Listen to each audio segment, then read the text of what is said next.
Hello everyone, this is chest Singh. आज की video हम बात करेंगे हमारे चेस्ट मसल ग्रुप के बारे में और साथ ही साथ यहाँ पर हम कई सारे मिथ्स को दूर करेंगे, कई सारे कन्फ्यूजन्स के बारे में बात करेंगे जो अक्सर लोगों को होते हैं चेस्ट मसल के बारे में। तो मेक श्योर आप इस वीडियो में पूरे लास्ट तक बने रहें ताकि कोई भी इन्फॉर्मेटिव इन्फॉर्मेशन आपसे मिस ना हो। आइए वीडियो को शुरू करते हैं। हमारा ये चेस्ट बड़ा ही इंपॉर्टेंट बॉडी पार्ट है। ये एक मसल ग्रुप होता है। ग्रुप कहने का मतलब इसके अंदर कई सारी मसल्स होती है। तो यहाँ पर हमारा जो चेस्ट होता है मेनली इसके अंदर सिर्फ दो मसल होती है।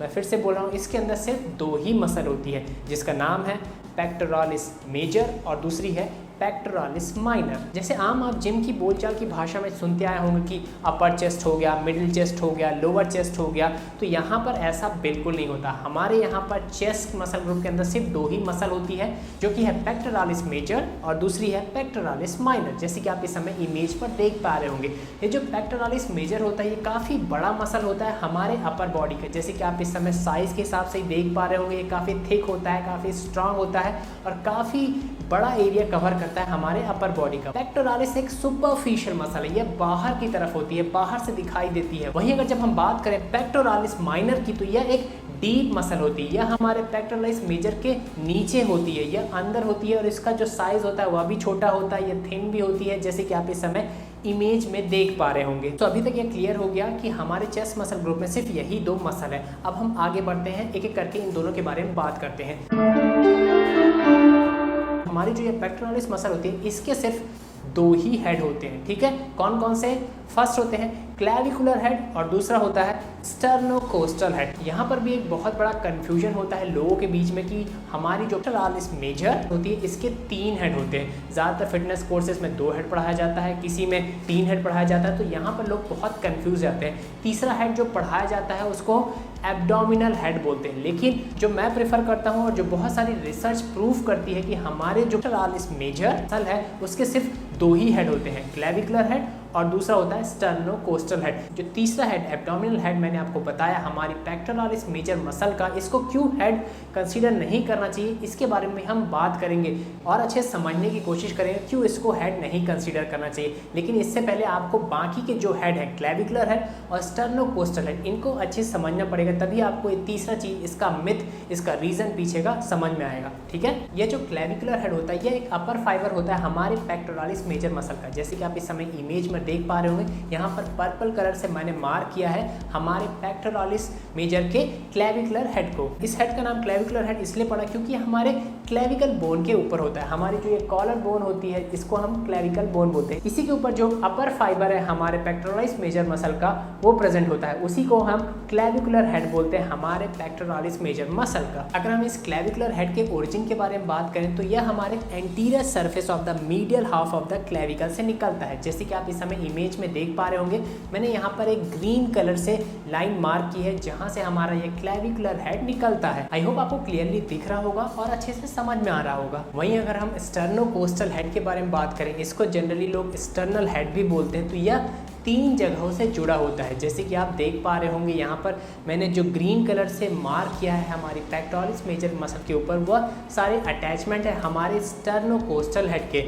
यहाँ पर हमारा जो स्टर्नोकोस्टल हेड वह 3 जगहों से अटैच होता है, जिसमें से पहला है outside border of the sternum. जैसे कि आप इस समय इमेज में देख पा रहे होंगे, यहाँ पर जो हमारे बोन होती है स्टर्नम, जिससे हमारे रिब्स आकर जुड़ी होती हैं, उसको स्टर्नम बोलते हैं। तो हमारे स्टर्नम के आउटसाइड वाले बॉर्डर में हमारा ये पेक्टोरालिस मेजर मसल अटैच होती है। दूसरा यहाँ पर यह सुपीरियर 6 कॉस्टल कार्टिलेजेस के साथ जुड़ा होता है। यहाँ पर सुपीरियर कहने का मतलब होता है जो हेड की तरफ हो, जो ऊपर की तरफ होता है सुपीरियर बोलते हैं। और यहाँ पर जो कोस्टल कार्टिलेज कहने का मतलब होता है, कार्टिलेज तो आप जानते ही होंगे क्या होता है। कार्टिलेज एक कनेक्टिव टिश्यू होता है कि इलास्टिक थिक टिश्यू होता है जो हमारे बोन को दूसरे बोन्स के साथ कनेक्ट करता है। तो यहाँ पर क्या होता है, हमारी जो रिब्स हैं जो कि एक तरह की बोन है, ठीक है, वो उसको स्टर्नम बोन से कनेक्ट करने का काम करते हैं ये कोस्टल कार्टिलेज। जैसे कि मैंने आपको हमारे बोन एनाटॉमी वाले चैप्टर में बताया था कि हमारे जो रिब्स होती हैं कई तरह की होती हैं, ट्रू रिब्स हो गई, फॉल्स रिब्स हो गई, फ्लोटिंग रिब्स हो गई। तो यहाँ पर जो टॉप 6 रिब्स हैं, पहले नंबर, दूसरी नंबर, तीसरी, चौथी, पांचवी, छठवीं, जो मैंने यहाँ पर मार्क की है, तो इसके साथ ही हमारी पेक्टोरालिस मेजर का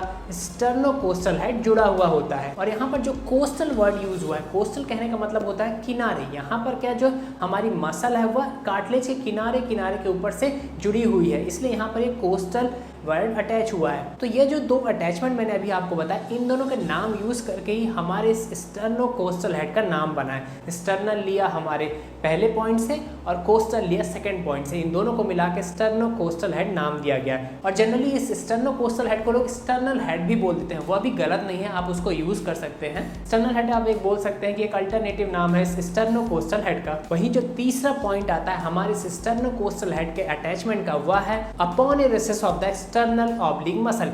एक्सटर्नल ऑब्लिक मसल तो आप सब जानते हो कि कहाँ होती है, हमारे यहाँ इस वाले हिस्से में रिब्स के नीचे ये ऑब्लिक मसल होती है, एक्सटर्नल ऑब्लिक। एक्सटर्नल ऑब्लिक के नीचे होती है इंटरनल ऑब्लिक। तो यहाँ पर क्या होता है, हमारे जो पेक्टोरलिस मेजर वाली मसल है, इसका एक अटैचमेंट होता है इस एक्सटर्नल ऑब्लिक के अपोनेलिसिस से। अपोनेलिसिस कहने का मतलब होता है ये एक तरह का कनेक्टिव टिश्यू होता है जो मसल को मसल से या बोन को मसल से कनेक्ट करता है। यह अपोनेलिसिस देखने में एक फाइब्रस टिश्यू की एक शीट जैसा स्ट्रक्चर होता है, बड़ी ही थिन, बड़ी ही डेलिकेट शीट होती है यह। इसका मेन काम होता है जो एक्स्ट्रा प्रेशर आता है, जो एक्स्ट्रा टेंशन आता है, उसको बियर करने के लिए एक स्प्रिंग की तरह एक्ट करती है। और हमारे इसी एक्सटर्नल ऑब्लिक के अपोनेलिसिस के साथ जुड़ा होता है हमारे पेक्टोरलिस मेजर मसल का स्टर्नोकोस्टल हेड, जैसे कि आप इस समय इमेज में देख पा रहे होंगे।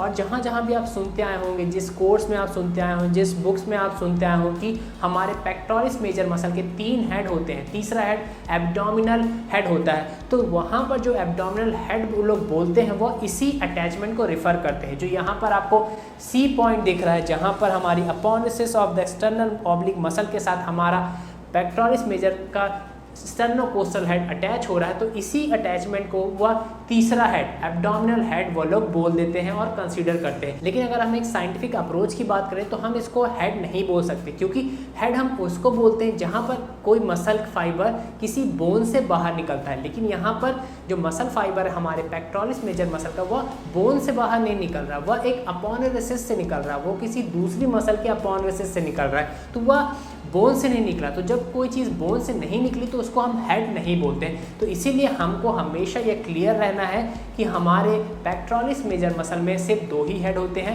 कौन कौन से? क्लैविकुलर हेड और दूसरा होता है स्टर्नोकोस्टल हेड। इसलिए यहाँ पर आपको नामों को समझना बहुत इंपॉर्टेंट है ताकि आपको कोई भी कंफ्यूजन ना हो। जनरली क्या होता है, ये जो स्टर्नोकोस्टल हेड है इसको लोग स्टर्नल हेड बोलते हैं, और मेरे हिसाब से स्टर्नल हेड बोलना इसको बहुत सही है, क्योंकि यहाँ पर जो हमारे पेक्टोरलिस मेजर मसल के मसल फाइबर हैं वो निकल रहे हैं एक्सटर्नल बोन से। तो जब भी बोन से निकल रहा है कोई चीज़ तो उसको हम हेड बोलते हैं। यहाँ पर जो कोस्टा कार्टिलेज है, तो कार्टिलेज क्या है? कनेक्टिव टिश्यू है, तो उसको भी जोड़ना सही नहीं रहेगा। तो यहाँ पर अगर आप एक्सटर्नल हेड भी यूज़ करते हैं तो बहुत सही रहेगा, उसको गलत नहीं बोलेंगे।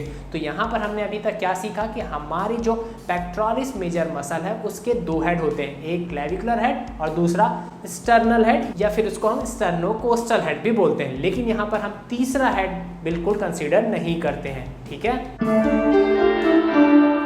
अब बात आती है हमारे चेस्ट मसल ग्रुप के सेकंड मसल, जो कि है पेक्टोरालिस माइनर। यहाँ पर माइनर वर्ड से आप समझ सकते हैं कि माइनर कहने का मतलब होता है छोटा, कम। इसका जो शेप होता है, इसका जो साइज होता है बहुत कम होता है, छोटा होता है। यह एक थिन मसल है, यह एक ट्रायंगुलर शेप की मसल होती है। यह एक डीप मसल है। डीप कहने का मतलब यह हमारे जो पेक्टोरलिस मेजर मसल है उसके नीचे होती है, यह अंदर होती है हमारे बड़ी मसल के, तो इसलिए हम इसको एक डीप मसल बोलते हैं। अगर हम इसके ओरिजिन को देखें तो यह हमारे जो तीसरी, चौथी और 5वीं रिब्स है उससे निकलती है और जाके हमारे कोरेकॉइड प्रोसेस और स्कैपुले पर जाके इंसर्ट हो जाती है, जैसे कि आप इस समय इसका इमेज देख पा रहे होंगे। पेक्टोरलिस माइनर मसल एक ऐसी मसल है जो 24 घंटे 24/7 काम करती है। कैसे काम करती है? जब भी आप सांस लेते हैं तो यह मसल काम करती है। जैसे मैं सांस लिया, सांस छोड़ा, तो यहाँ पर मेरी ये जो पेक्टोरलिस माइनर मसल है ये काम आती है हमारे रिब्स को रेज करने में, जब हम ऑक्सीजन इनहेल करते हैं, ठीक है।